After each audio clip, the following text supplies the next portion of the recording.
as tuas obras. E a tribulação e a pobreza, o Senhor conhece. Em todas as igrejas, amados, quando o Senhor se apresenta de uma forma diferente para cada igreja. Na igreja de Éfeso, pelo menos, ele se apresentou como aquele que tem as 7 estrelas em sua mão direita, que são pastores, tem um controle sobre eles, e que anda no meio dos 7 candelabros de ouro. E vai dizer que aqueles candelabros representam as 7 igrejas. Ele anda e tem um domínio sobre aqueles que lideram essas 7 comunidades. Ok, amados? Para ficar bem fácil para você. E ele diz, eu fui morto, mas estou vivo. Vocês vão ser mortos, mas também viverão e serão introduzidos no paraíso. E lá vocês vão comer da árvore da vida, que foi vedada para Adão quando pecou. Mas a igreja, quando morre aqui, nós cristãos morremos, vamos para o paraíso. Lá tem a árvore da vida. Já estamos vivendo há 2000 anos que a igreja desfruta do melhor da terra no paraíso. Existe o reino de Cristo aqui entre nós e o reino de Deus que já está acontecendo no mundo espiritual, no paraíso. Por isso que nós não vemos a ênfase da mensagem de Jesus. Era pregar incessantemente sobre a volta de Jesus, como muita gente prega aí e se decepciona. Porque Jesus, desde 2000 anos atrás, ele está vindo para buscar a sua igreja. Ele está levando as almas dos seus santos, dos seus justos. E lá em Salomão diz que preciosa à vista do Senhor a morte dos seus santos. Já estamos indo todos os dias, não importa se ele vai vir agora 2030, do ano 3000, não interessa. Um dia ele vai voltar com esses santos que já estão gozando da vida eterna lá com Cristo, amados. Você acha que estão dormindo ainda? Você acha que eles estão lá fazendo o quê? Jesus falou, se tem um paraíso, que foi colocado Adão desfrutava do melhor lá. Ou seja, nós fomos restaurados para morarmos num paraíso. Esse é o propósito. Por isso que existem tantos falsos profetas, porque estão profetizando toda hora, Jesus está vindo, está vindo, está vindo. Desde 2000 anos atrás, a pessoa diz, está vindo, ele está vindo toda hora, está nos levando. Agora um dia ele vai implantar o reino milenar, ele virá para a terra e vai ser aqui. E esses santos estão no paraíso, vão descer com ele, para governar com ele sobre as nações. Porque vai ficar nações, os ímpios serão destruídos da terra. Mas os mansos herdarão a terra, as pessoas boas estarão na terra. Haverá habitantes, haverá pessoas para nós governarmos sobre elas. Jesus disse, aquele que tem 5 talentos e conseguiu 10, vai governar sobre 10 cidades. O que tem 2 ganhou 5, vai governar sobre 5 cidades.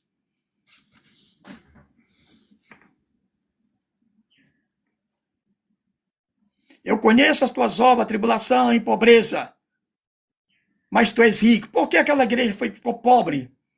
Por que ficou pobre, amado? Porque eles foram expropriados dos seus bens.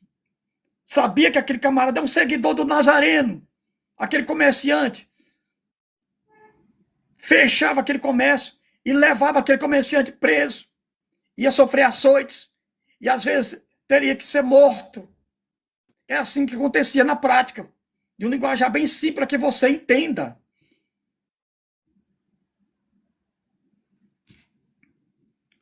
E a blasfêmia dos que se diz judeus e não são, mas são a sinagoga de Satanás. Por quê? Porque eles se levantaram contra a igreja do Senhor. E Jesus disse que as portas do inferno não podem prevalecer contra a minha igreja. Então era uma porta do inferno aquela sinagoga dos judeus. Os mesmos que perseguiram Jesus, que mataram Jesus, estavam perseguindo também a igreja. Amado, se você sofre perseguição, tribulação, descaso, sobre você repousa o Espírito de Deus. Você é uma filha de Deus. Você é um filho de Deus. Bem-aventurados sois quando vos perseguirem, mentirem, defraudarem, levantarem calúnia contra vocês, porque assim fizeram os profetas e a nós, nos perseguiram. Então, se alegre, porque grande será o seu galardão nos céus. É Mateus capítulo 5, no Sermão da Montanha. Para aqueles que foram perseguidos, e torturados e mortos, está acontecendo aqui da igreja de Esmirna, uma igreja que não recebe nenhuma recriminação. somente elogios, uma igreja de mártires. E Jesus falou para os apóstolos: não temais os que matam o corpo, depois não tem como matar a alma. Antes temei aquele que depois de matar o corpo tem poder de lançar a alma no inferno. Jesus falou, por causa da perseguição, não temesse. E essa igreja de Esmirna, ela não temia aqueles que estavam matando tirando as suas vidas, porque sabiam que a sua alma estava sendo preservada com Cristo. Por que é que você acha que aqueles cristãos morriam pela causa do evangelho, pela causa de Cristo? Por que você acha que eles morriam assim, alegres e felizes? Porque depois que Jesus, amados, ressuscitou dentre os mortos, você percebam, os apóstolos andaram com Jesus em vida, viram ele sendo morto, viram ele sendo enterrado, e depois de 3 dias, ele ressuscita dos mortos. Eles estão no cenáculo e Jesus diz: Pai, seja convosco. Olha que glória! O seu mestre ressuscitou. O seu mestre venceu a morte. Significa que ele verdadeiramente era o Machia, o Messias esperado. Todas as palavras de Jesus estavam se cumprindo. E eles ficaram admirados. Mas Tomé, um dos dois, que ainda tinha dúvida, não tinha visto. Quando Jesus aparece, Jesus chega para Tomé e diz: toca aqui na minha mão, onde estão os pregos. Não seja incrédulo, Tomé, mas seja crente. Onde Tomé diz: meu Senhor e meu Deus.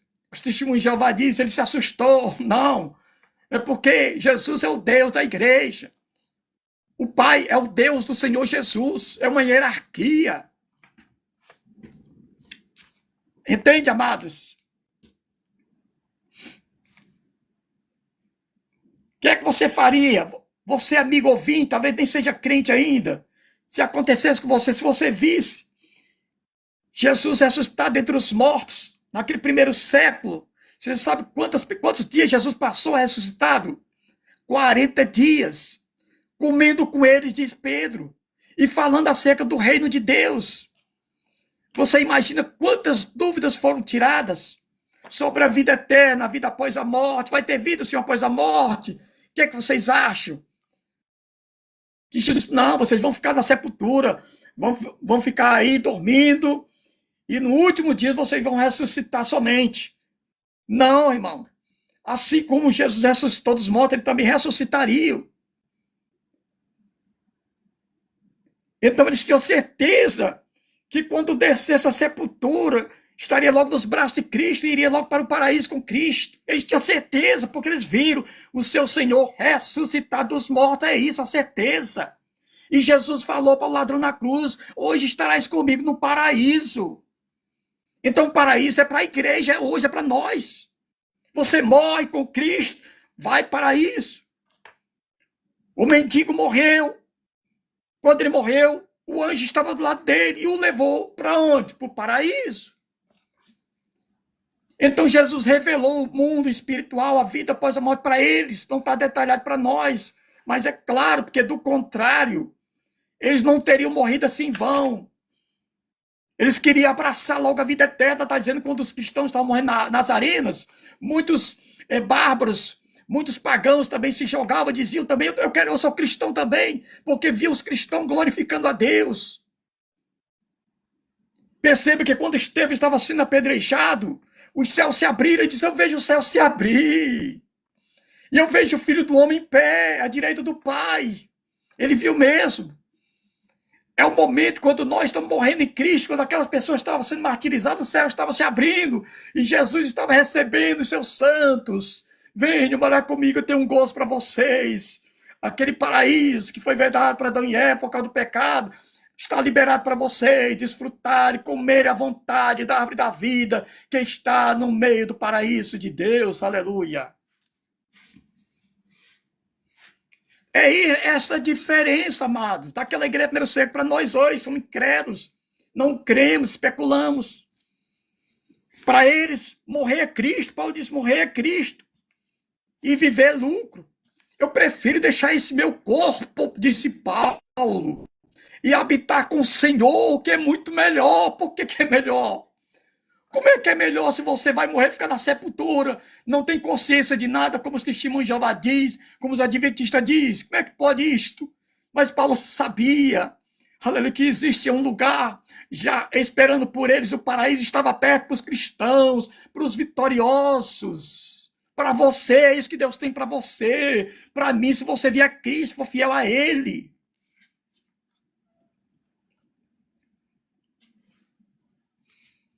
Não temas das coisas que tu sofrerás.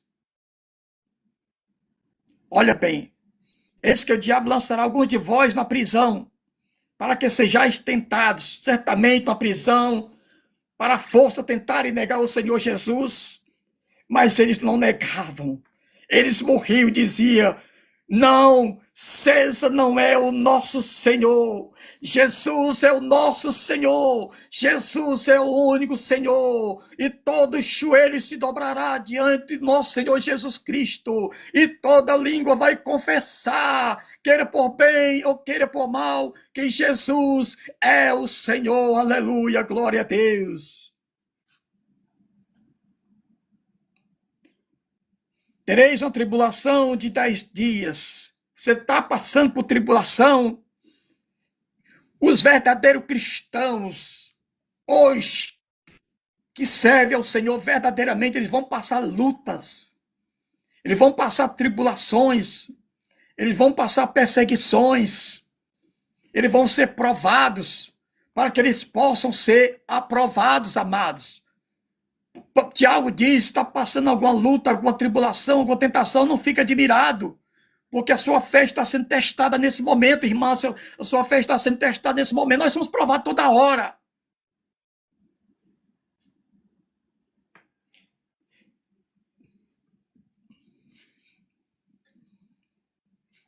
Ser fiel até a morte, e eu te darei a coroa da vida. Aleluia.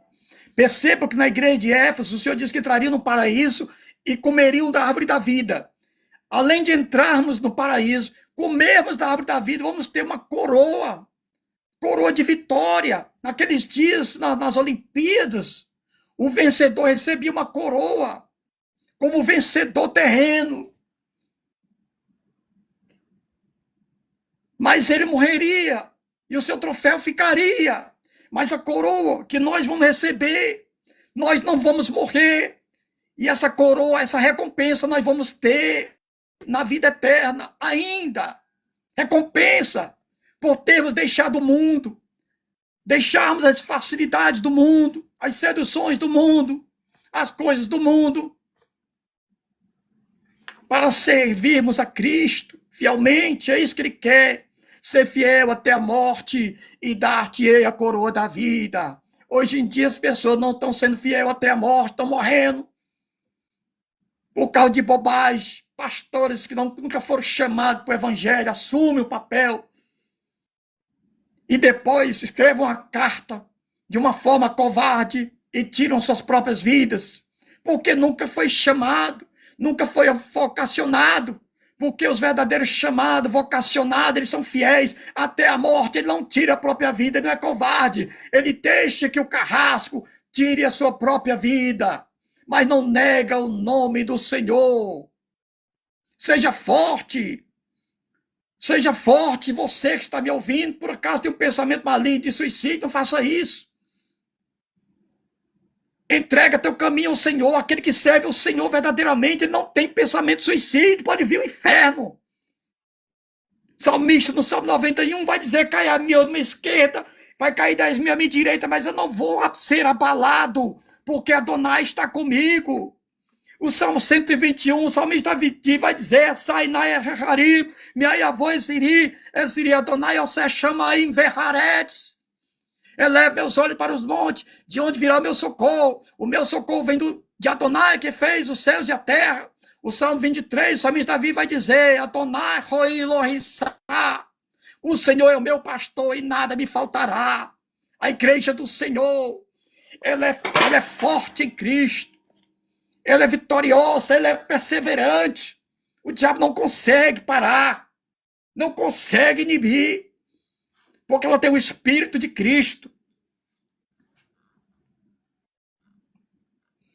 Aquele que tem ouvidos, ouça o que o Espírito diz às igrejas. Aleluia. Aquele que vencer não será ferido pela segunda morte.